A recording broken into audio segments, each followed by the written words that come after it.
paksa ngayong araw. Pero bago ang lahat, magpapakilala muna ulit ako para sa hindi pa nakakilala sa akin. Ako si Maria Teresa Blandaño, ang inyong host for today para sa podcast na to.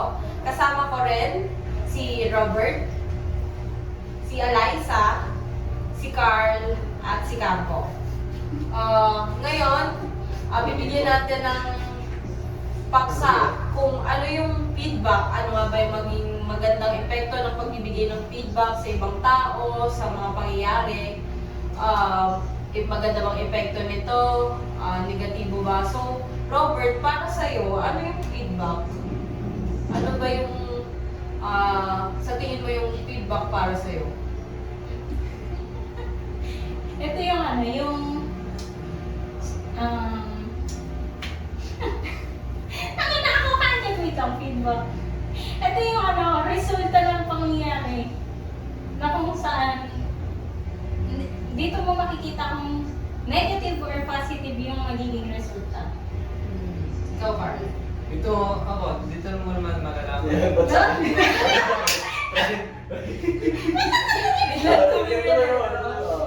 Dito mo naman siya malalaman ng kung sino yung nagawa ng product o ano, gano'n. Dito mo malalaman kung okay pa yung Kung baga sa'yo yung halimbawa yung feedback sa product, parang gano'n. Yes, So, exactly. Pero yung feedback, yun yung mga halimbawa may sinabi ka, may ginawa ka sa ibang tao. Kumbaga yung taong yon, yung nakita ng ibang tao, magsasabi sila sa'yo ng mga napansin nila. Kung halimbawa, napansin nila na ganito ka, ganyan ka, nasa sa'yo na yun. Babaguhin mo ba yung pakikitungo mo, ganyan. So, para sa mga viewers natin, tsaka sa listeners, pwede rin kayong mag-comment kung ano sa tingin nyo yung feedback para sa inyo. So, ano nga ba, ngayon ba, ano yung mga issue na maraming nagbibigay ng feedback na makaka-relate yung lahat? Halimbawa, sa Pilipinas ngayon, since, eto, yung sa ano, yung sa, hindi ko na po matandaan, Your Honor. Siguro okay. Yan, siguro. Di ba kasi ang daming nakikisaw-saw, ang daming bibigay ng feedback. So, madaming negative, may mga positive din naman, yung mga nasasakupan nyo, gano'n. Pero karamihan negative. So, ano sa tingin nyo yung naging epekto nun sa hearing? Kasi di ba madaming naglalabasan syempre ng sa loobin ng ibang tao, yung mga feedback nila about dun sa taong hinihiring ngayon sa Senado. Kasi nga, sabi nung iba, spy siya. So, sa tingin mo, totoo yun, spy siya? Based on my... May ano, In your research. Based on your research. Feeling ko, kasi, Spy? Paano mo nasabing spy siya? Sige. kasi yung pagdahilan niya pa lang sa mga judge, parang hindi na paniwala. Kasi, Kasi parang may nagtuturo sa kanya na tawag yun. paulit-ulit lang sinasabi, ganun. Lumaki ako sa partner honor. Lalo pagsisilya ko. Attorney, may nagtuturo sa kanya. Siyempre may authority talaga yun. May nasa hearing siya eh. Ikaw, ano sa tingin mo? Hindi naman ako nanonood ng balita. Pero sa alam ko lang ano, depende sa tao kung naniniwala sa kanya talaga kung tama ba yung sinasabi niya kanina. Yung ngayon kasi since ang dami, di ba? May negatives, mga positive, karamihan negative. So, syempre, nandun yung sa tao yung epekto nun. Hindi lang sa Senado. Kasi yung Senado, syempre, yung feedback na yun, mga naglalabasan na yun, maririnig din nila, mababasa. So, kumbaga nakaka-apekto din yun. Tapos, dun sa mismong tao, syempre, mas malaki yung impact nun. Pero, kayo ba? Ano sa tingin nyo? Spy ba talaga siya or hindi? Comment kayo. Then, since napag-uusapan yung feedback sa issue sa bansa, ano naman tayo sa sarili natin? May, Kampo, halimbawa, may ginawa ka, may pumansin sa'yo or may nagbigay sa'yo ng feedback, ano yung experience mo na ganun? Para sa akin, Oo. okay lang. Kasi dun ko malalaman kung saan ba may mali na sa product or sa binibenta ako. Saan ba may kulang, sa packaging ba, or sa quality ng product. At least, in the process, maayos ko na siya ng mas maaga or mas maayos pa nga. Pero kung halimbawa sa ano naman, sa ugali mo, syempre hindi naman sa ganun. Babaguhin mo ba, i-take mo ba siya in a negative way or in a positive way? Kasi, di ba, iba-iba naman tayo pag-take yung pwedeng sa atin, okay naman yung ugali ko, bakit pinupuna mo? Minsan minamasama yung pagbibigay ng feedback or pagpansin sa ganito. Ano ulit? Halimbawa, yung ugali mo, may pumansin. Kumbaga, nagbigay siya ng feedback sa'yo na, uy, yung ugali mo, ganito, ganyan. Iti-take mo ba yun as a negative or a positive way? Babaguhin mo ba yun or hindi? I mean, siguro sa una, in a negative, kasi natulong pa yung rejection eh. Kasi nasanay ka na ganito ako. Kunyari, nasanay ako na ganito ako. Nilimay ko muna. Pero if alam ko naman sa sarili ko na ako nga, medyo pangit na naman yung ganito ko sa inyo. So, ika-take ko na rin as positive way para mabago in the future. Yeah. Diba? Magic. Ikaw, Rob. Iti-take, halimbawa, magbigay ka ng scenario. Yung, halimbawa, isang scenario lang sa'yo na kung binigyan ka ng feedback, ano nangyari noon, ba't ganun yung feedback na nabigay sa'yo? Yung mga ganun lang. Bigay ka lang ng isa. Ano yun? Isa lang. Pagiging prank ka. Siguro kasi hindi naman kasi lahat tayo may same na pinagdaanan. Yung parang hindi kasi lahat ng struggle is same.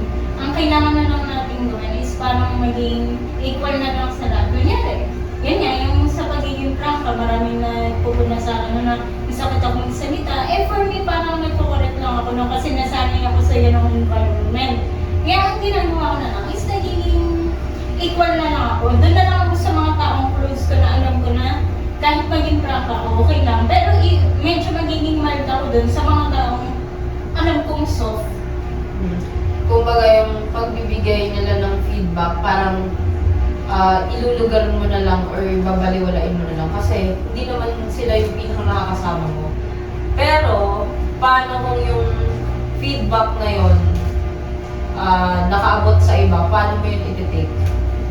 Paano mo nakaabot? I mean, Halimbawa, nasiraan, gano'n. Parang gano'n. Yung, halimbawa, nagbigay siya ng feedback, tapos ipinaalam niya dun sa iba. Paano mo yun iti-take? Oo, gano'n. Ay, ako na lang kasi mas na patunayan ko, pag nanahimik ka, tapos pinatunayan mo sa sarili mo at sa iba na kung ano ka talaga at kilala mo ng sarili mo, much better na manahimik ka na lang. Para hindi na lumala. Kasi diba, yung iba nagbibigay ng feedback without knowing yung pinakang pinagmulan, kung saan ba talaga yung nagsimula, ano nangyari, ano ba talaga yung ganito, ganyan. Yung parang nagsasalita lang sila, nagbibigay lang sila ng feedback without knowing everything. Yan. So, kayo, may opinions ba kayo about dyan sa pagbibigay ng feedback? Eliza? Kahit ano, kung pagbibigay ng feedback, negative, ano ba, hindi, ganito na lang. Paano kayo magbibigay ng feedback? Halimbawa, bibigay kayo ng negative feedback. Paano nyo yun sasabihin sa tao or sa mga kausap nyo? Ganun. Para sa akin din kasi, pag nalang mo silang pansin kung anong sasabihin sa'yo ng mali ba, hindi ba ako or hindi. Basta alam mo sa sarili mo ikaw talaga yun or pero mga feedback din nila mga ano din, katulong din sa inyo mga magbago ka. Magbabago ka for the better. Pero, halimbawa, ikaw, Carl, ikaw yung magbibigay ng negative feedback sa kanya. Paano mo sasabihin sa kanya yun na in a nice way na hindi siya masyadong masasaktan or hindi niya masyadong dadagdag yung feedback na yun? Siyempre, para sa akin, pwede mo siya i-approach sa, kumbaga dun sa, parang wala masyadong tao o na ibang pinig nung, pwede mo siyang, Kumbaga kung kausapin siya one-on-one ganun. Pero, paano mo siya i-approach? Lalo na kung halimbawa, hindi mo naman siya close. Ayun, magbigay mo. Pairanin mo lang palagi ang pagiging mabuting tao. Galing mo, mabuting Hindi tao. kasi, di ba, Sabalin mo. may mga tao na, lalo na yung hindi mo close, iti-take kahit na gusto mong magbigay ng feedback in a nice way para mag-improve yung sasabihin mo, iti-take nila yun as negative ba, masamahin ka nila. Kumbaga, hindi nila i-grab yung chance na yun para improve yung sarili nila. Yung parang magagalit pa sila sa'yo ganun. Mga ano lang. So, kayo, sa tingin nyo, paano nyo sasabihin sa ibang tao, lalo na kung hindi nyo close, yung mga negative feedbacks na ibibigay nyo sa kanila, paano nyo sila i-approach. So, comment nyo lang yun para malaman din namin kung ano yung mga saloobin nyo dun sa topic na to. Kung approach nyo ba sila ng kayo lang dalawa or kung kaya nyo ng kahit sa harap ng maraming tao. Lalo na kung kailangan sa harap ng maraming tao kasi minsan di naman yung may iwasan, di ba? Kayo, ano yung mga opinion sa ganun?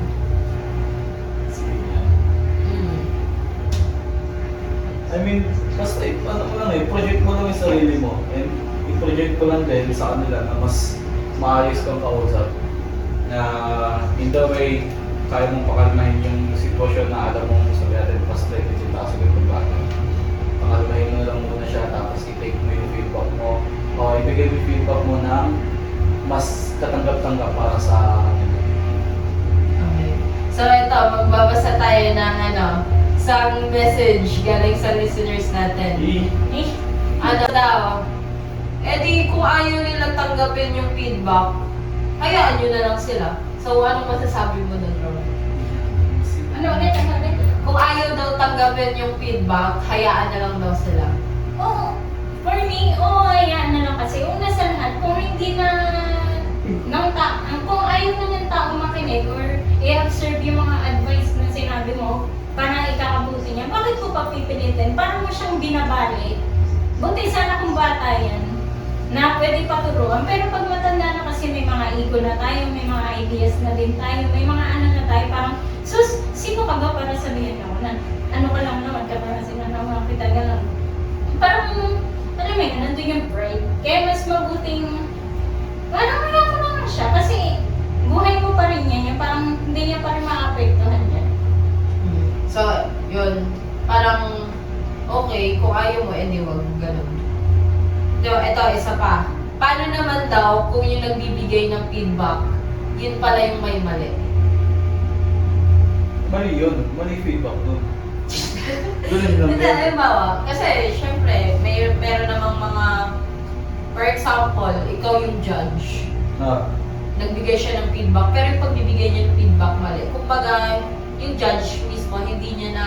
So, sabihin na rin, yung judge singer, pero yung ginajudge niya for dance or Oo, ganon, parang ganon. Yung parang hindi niya naiintindihan, pero nagbigay siya ng feedback. Bahala na. Oo, bahala siya. Bahala siya. Explain, ikaw na kami. Pero lang.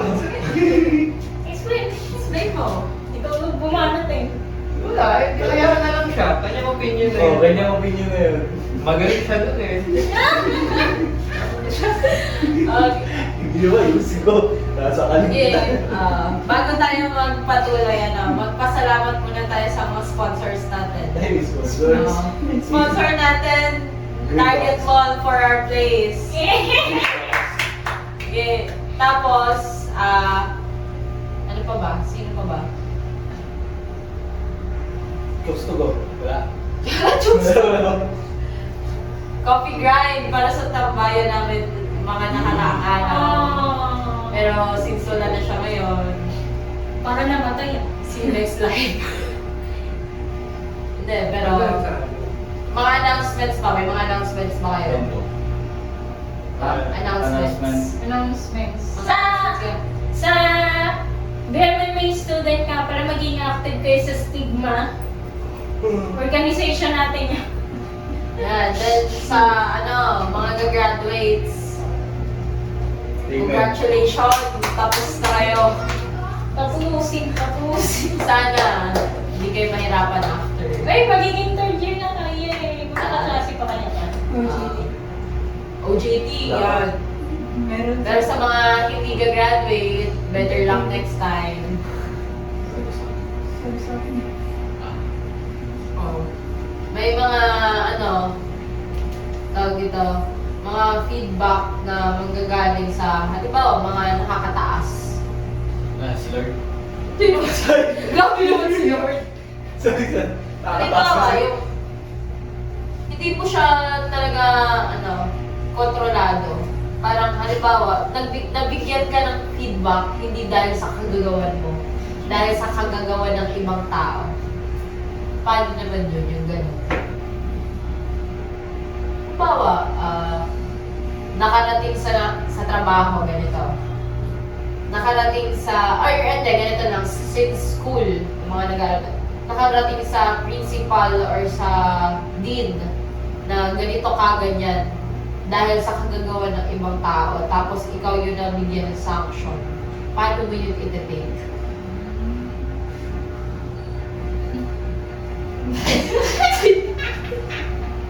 Sinip ko. Kasi minsan may ganun talaga eh. Yung Sino ba nandito dito?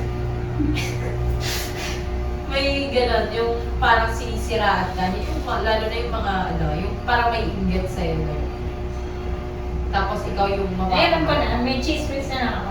Sige. Eto, nung nakaraan, nung first year, may isang paslupang babae. Oy, Mag-isa lang ako nun.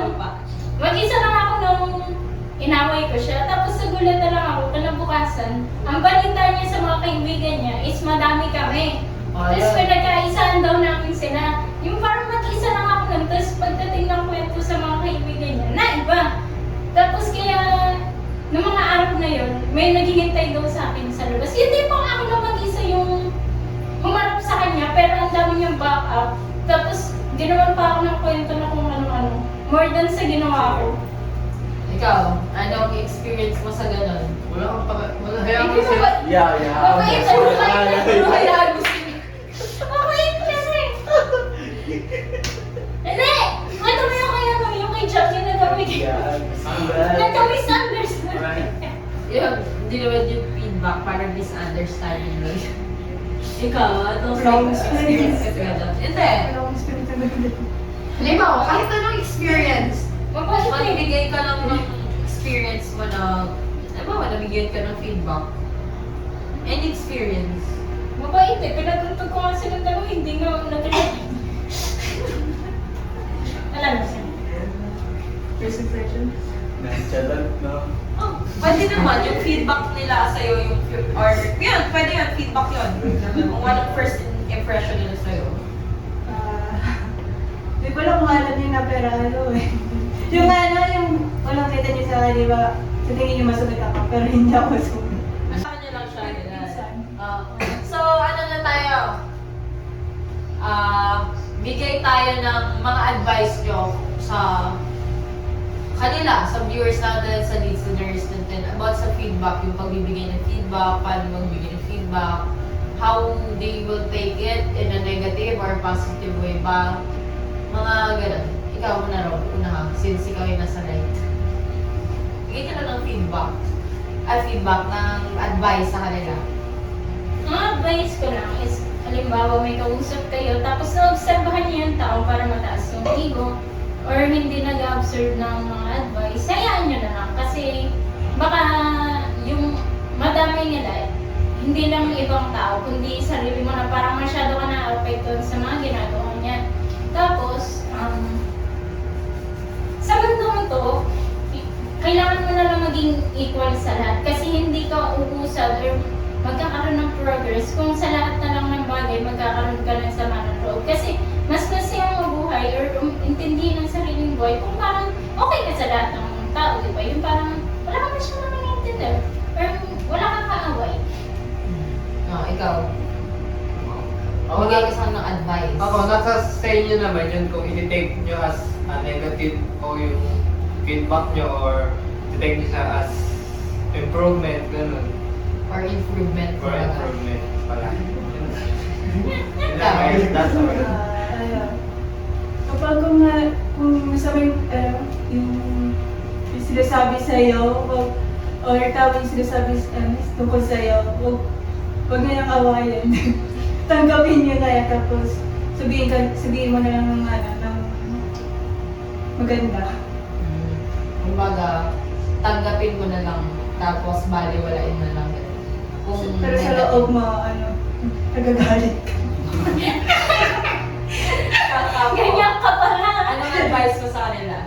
Abay, sorry, sa Advice sa kung makatanggap man sila ng feedback, negative man or positive, paano nila ito Siguro advice ko na lang siguro, negative or positive, mas maganda kung i-take nyo na lang rin. Kasi hindi maganda yung parang sarili mo lang yung papakinggan mo. Mas nakakita ng mga sa very circle of friends mo na nag-open sa yung opinion na ganito galing mo or ganito ka sa ganitong bagay. And if kaya mo naman baguhin mo, if tinitake ng oras or may time talaga para mag-process sa sarili mo, is take your time lang. Hindi naman nila ikaw pinagmamadali or something. As long as willing ka naman magbago ng sarili mo. So, para sa akin naman ang advice ko lang, kung may magbigay man sa inyo ng feedback, if negative man yon, take it as a lesson para mag-improve yung sarili nyo na mas maging better next time para hindi nyo na magawa yung mga mali nyo. Or if it's a good feedback naman, edi okay, mas ma-maintain nyo pa or mas mapapaganda nyo pa yung magiging gagawin nyo next time. So yung feedback na yun, makakatulong yun sa inyo if negative man yan, positive feedback, still, that's a feedback na pwede nyo gamitin para improve nyo yung sarili nyo. So, yun yung feedback. Yun! May mga ano pa ba kayo? Gusto ko ba kayo dagdag? Ikaw yung pinaka-hindi talkative dito. Ano masasabi mo kay AI? Huwag na, feedback. Huwag na bigyan feedback. So, yun guys. So mga nag-comment, like, share ng podcast na to, thank you very much. Then next time, see you ulit sa panibagong episode ng podcast na to. Please like, share, and follow this page. Then, yun. See you next time. Bye!